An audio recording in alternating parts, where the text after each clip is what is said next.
আসসালামু আলাইকুম।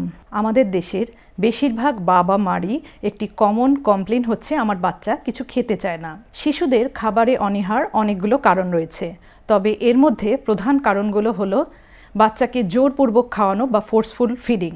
বাবা মারা দেখা যায় বাচ্চাকে অধিক পরিমাণে বকাঝকা করে অথবা ভয়ভীতি দেখিয়ে বাচ্চাকে জোরপূর্বক খাবার খাওয়ানোর চেষ্টা করেন।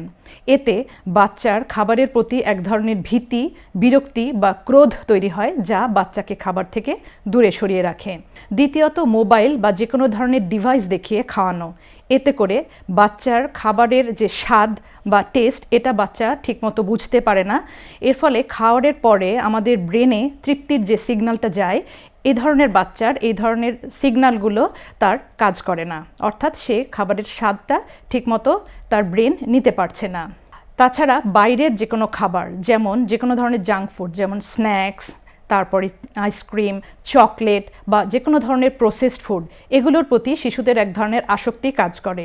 এ ধরনের খাবারগুলো খেলে পাকস্থলী দীর্ঘ সময় ধরে ফুল থাকে, যার ফলে বাসার যে মূল খাবার, এই খাবারগুলোর প্রতি, যেমন ভাত বা আমাদের যে ধরনের খাবার, সেই খাবারগুলোর প্রতি বাচ্চাদের আগ্রহ কমে যায় বা তারা একেবারেই এটি থেকে মুখ ফিরিয়ে নেয়।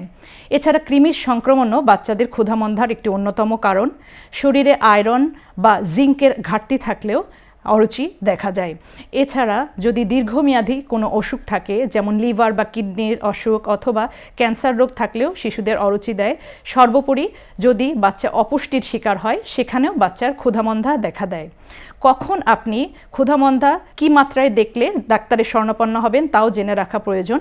যদি দীর্ঘমেয়াদী ক্ষুধামন্দা বিরাজ করে, বাচ্চার ওজন কমে যেতে থাকে, বাচ্চার বারবার বমি হয় এবং বাচ্চা অতিরিক্ত মাত্রায় দুর্বল হয়ে পড়ে, এই ধরনের লক্ষণগুলো দেখা দিলে অবহেলা না করে অবশ্যই নিকটস্থ শিশু চিকিৎসকের কাছে আপনার বাচ্চাকে নিয়ে যেতে হবে।